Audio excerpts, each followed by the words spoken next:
6월 25일 수요일입니다. 오늘은 민수기 5장 1절부터 마지막 31절까지 말씀입니다. 하나님의 말씀이 작동하는 삶, 하나님의 말씀이 작동하는 삶이라는 제목입니다. 민수기는 출애굽한 이스라엘 백성들이 약속의 땅 가나안까지 가기 위해서 반드시 거쳐야만 하는 요 광야에서 지킬 규례와 거기에 그 삶 속에서 벌어진 에피소드들이 기록되어 있는 성경이라고 그랬죠. 그래서 이 민수기는 오늘날 출애굽한 이스라엘 백성처럼 구원받은 성도가 하나님의 나라인 천국에 들어가기까지 마지막 거쳐야 하는 이 육신의 삶, 광야의 삶으로 비유되는 이 육신의 삶을 어떻게 살아야 할 것인가 하는 이야기, 그 교훈을 우리에게 주는 매우 중요한 말씀이에요. 그러니까 이 구약 성경이 이렇게 우리의 삶에서 우리가 어떻게 살아야 될지를 실제 그런 삶을 살았던 이스라엘의 이야기를 통해서 우리에게 교훈하지 않으면 오늘날 우리가 예수 그리스도를 믿고 사는 이 삶을 이해할 수가 없어요. 구약 성경은 바로 실제 이스라엘, 영적인 이스라엘을 예표하는 역사적 이스라엘, 실제 이스라엘이 어떻게 삶을 살았는지 그 이야기를 통해서 오늘 우리에게 그러면 영적인 이스라엘은 어떻게 살아야 되는지를 가르쳐주는 말씀이에요. 그런 면에서 민수기는 아주 굉장히 우리에게 중요하고 의미 있는 그런 말씀이라 이렇게 말씀을 드렸습니다. 그래서 1장은 이제 그 광야를 나가기 위해서 시내산에서 이제 광야로 출발하기 위해서 그들의 인구를 숫자를 헤아렸다고 그랬어요. 그 인구를 헤아리는데 기준이 뭐냐면 가문과 종족을 따라서 그랬어요. 이것은 이스라엘 백성들이 혈연 집단이다 하는 것을 가르쳐 주려고 그러는 것이라고 그랬죠. 혈연 집단. 그래서 오늘날 교회도 이 역사적 이스라엘처럼 영적인 이스라엘도 혈연 집단이라는 거예요. 예수 그리스도의 피로 맺어진 집단이다. 피로 맺어진 공동체다. 그걸 이렇게 예표해 주는 거예요. 그 다음에 두 번째로는 싸움에 나갈 만한 자를 헤아려라 그랬죠. 그 싸움에 나갈 만한 자, 곧 전쟁을 할 수 있는 자란 말이에요. 그 싸움에 나갈 만한 자라는 그 말 그대로 신약의 표현이 바로 에클레시아라는 표현이에요. 이게 교회라고 이렇게 말을 해요. 그 당시에 이 그리스, 로마 이런 나라들은 항상 그 마을의 한복판에 광장이 있었어요. 아고라라고 부르죠. 그 광장이 있고 그 광장 한쪽에 높은 종탑이 세워져 있어요. 지금도 마을 형태가 그렇게 돼 있죠. 그래서 외적이 침입하거나 혹은 우리나라 왕이 군대를 소집해가지고 전쟁을 하러 나가거나 이러면 종탑에 종을 땡땡땡땡 쳤어요. 그러면 그 종소리를 듣고 마을에 있는 사람들이 그 광장에 다 모입니다. 그렇게 모인 그 사람들을 뭐라고 불렀냐면 에클레시아 이렇게 불렀단 말이에요. 전쟁을 위해서 부름받은 사람, 싸움을 위해서 모인 사람이라는 뜻이에요. 그러니까 여기서 싸움에 나갈 만한 자라는 뜻하고 똑같은 그런 의미가 에클레시아. 그거를 예수님이 제자들에게 너희 위에 내 교회를 세우겠다. 너희의 믿음의 고백 위에 내가 에클레시아를 세우겠다. 마태복음 16장에서 그렇게 말씀하시잖아요. 그래서 싸움에 나갈 만한 자가 곧 그게 교회고 그게 영적인 이스라엘이구나. 이걸 알 수가 있는 거예요. 그래서 요 역사적 이스라엘이 그렇게 싸움에 나갈 만한 자를 헤아리는 것은 광야의 행진을 하는 그들의 정체성을 말해주는 거라고 그랬죠. 그들의 정체성은 혈연으로 피로 맺어진 공동체요. 싸움을 하는 공동체라는 거예요. 그래서 광야는 전쟁하는 곳이에요. 싸우는 거. 그래서 요한계시록 12장에 가면 이 광야가 진짜 영적인 전쟁터인 것을 보여주죠.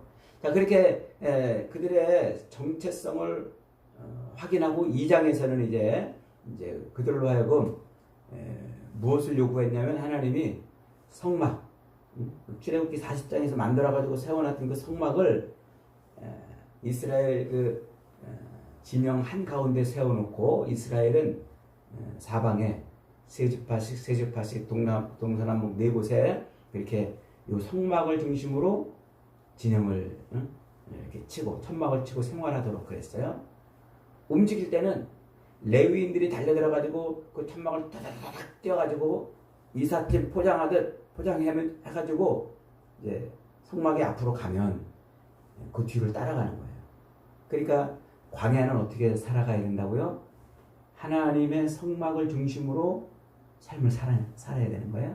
그리고 그 성막이 움직이면 성막을 따라가는 그런 행진이라 하는 걸 보여주는 거예요.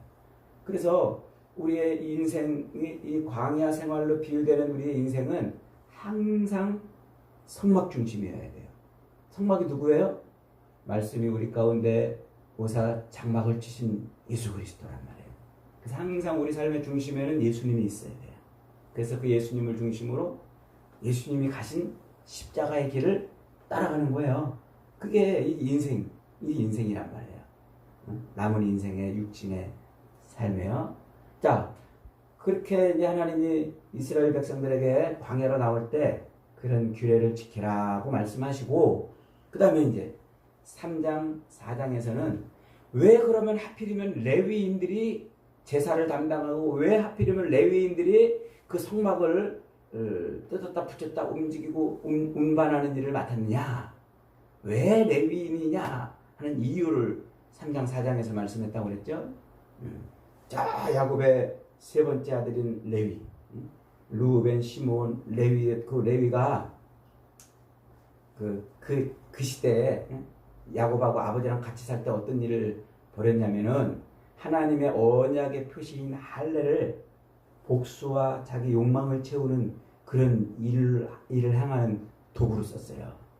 그래서 그 시몬과 레위가 저주받은 인생이 됩니다.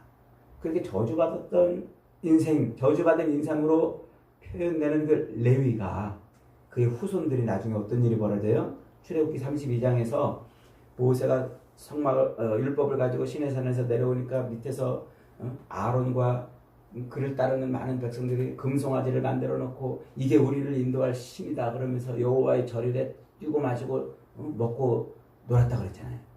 근데 모세가 내려와가지고 깜짝 놀라서 그 돌판을 패대기 치고서는 야! 하나님 편에 설 때 나와라! 그러니까 레위인들이 다 나온 거예요.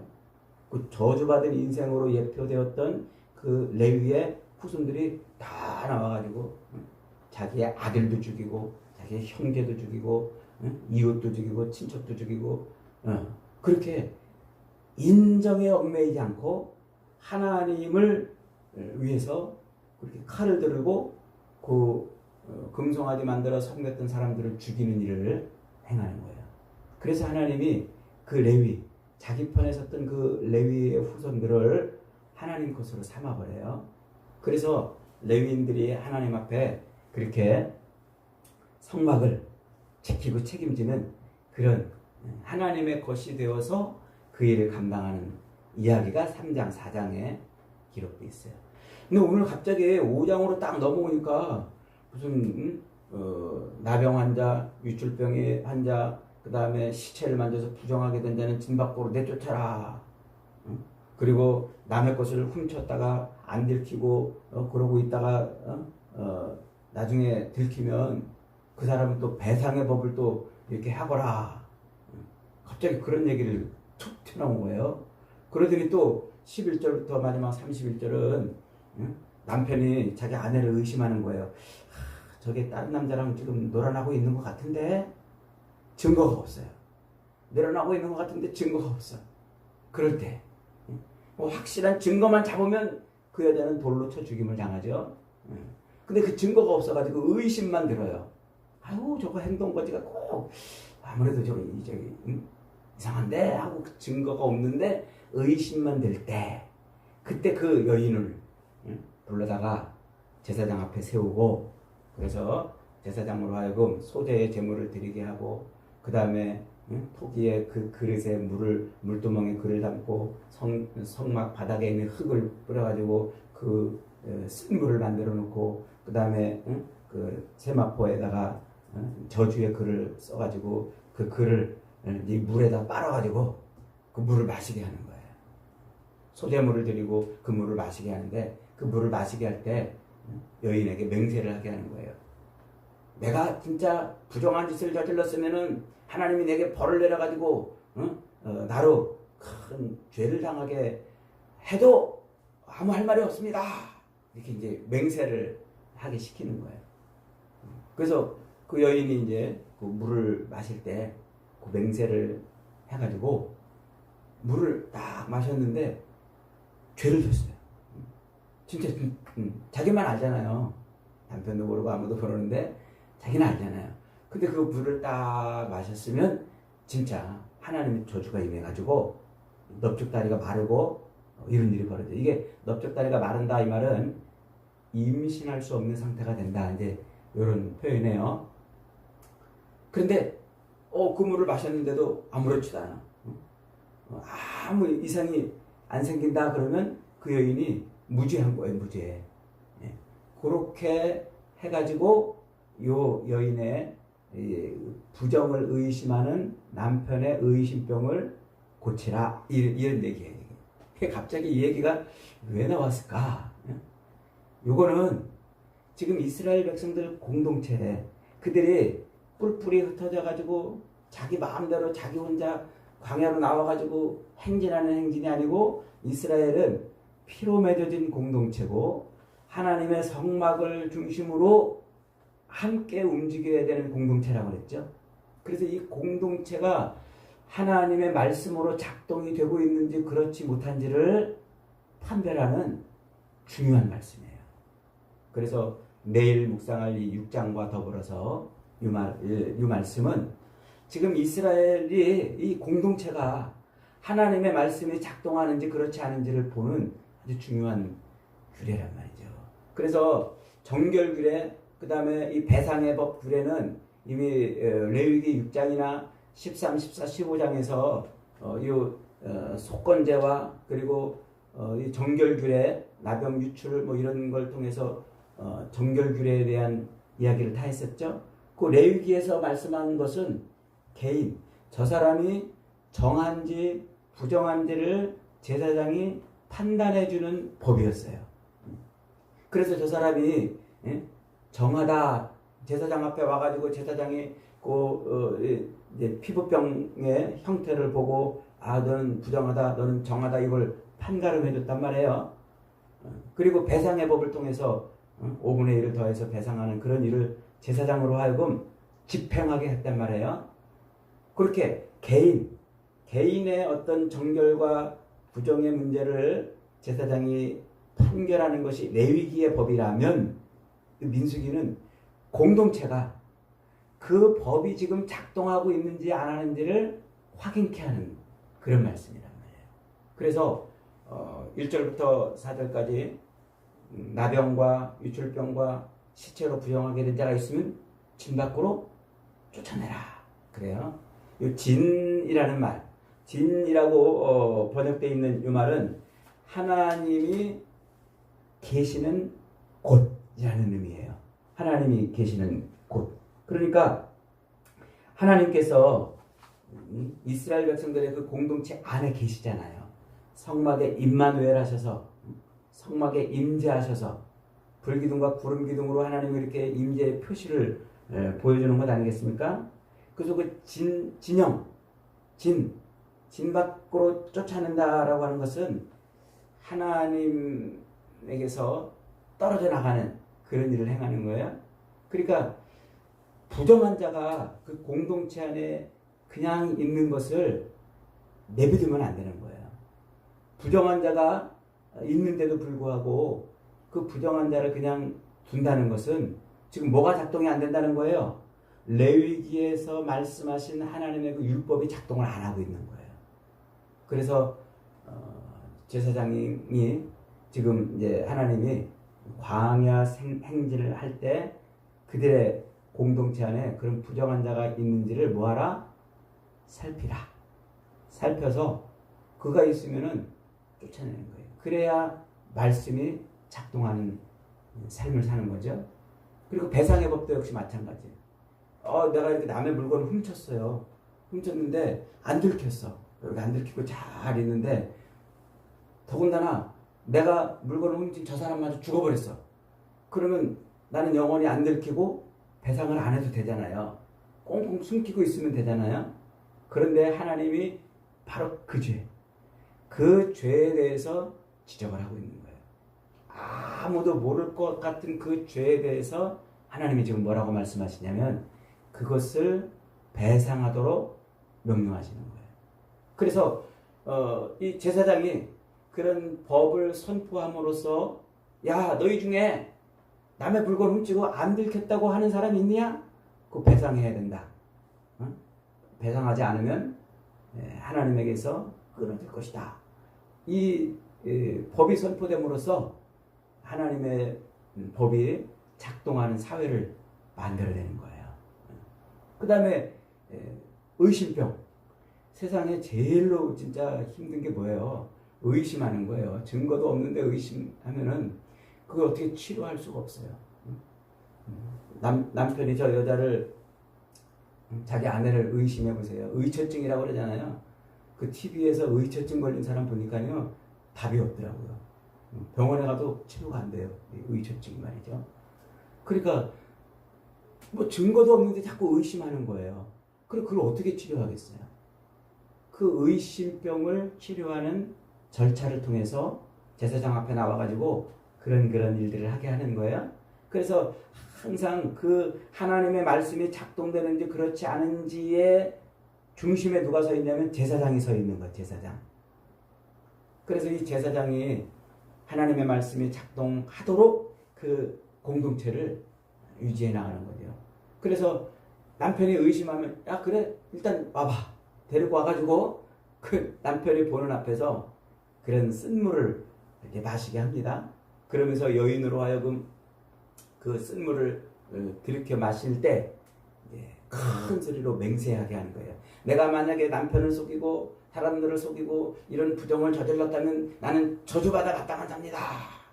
하고 이렇게 이제 퍼포먼스를 하는 거예요. 그러면 남편이 볼 때 저 정도 하면 진짜 뭔가 문제가 생기면은 죄가 드러날 거 아니에요. 그리고 실제로 죄를 진 여인이라면 그 물을 앞에 두고 그걸 마실 때 기쁘게 나 죄 없어 그러면서 막 벌컥벌컥 마시겠어요? 저주받을까봐 두렵고 떨림으로 마실 수밖에 없어요. 그러면 죄가 드러나는 거예요. 진짜 죄를 지었다면. 근데 죄가 없으면 마셔도 안 드러나니까. 그러니까 이 남편의 의심병이 봐라 네가 의심한 거야 하고 치료가 되는 거예요. 그게 뭡니까?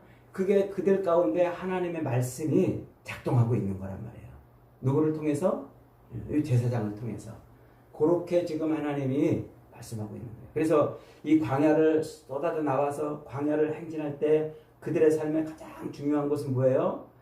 하나님이 그들의 삶 속에서 임재하고 계실 때 성막은 그들에게 하나님이 임재하고 있음을 눈으로 보게 하는 것이라면 요 말씀, 율법은 그들의 삶 속에서 하나님이 살아서 역사하는 것을 보여주는 증거라는 겁니다. 이게 레위기 5장, 민수기 5장 6장의 말씀이에요. 여러분 오늘 저와 여러분들이 구원받은 백성으로 이렇게 가나안 땅 천국에 들어가기까지 육신의 남은 삶을 살아가잖아요.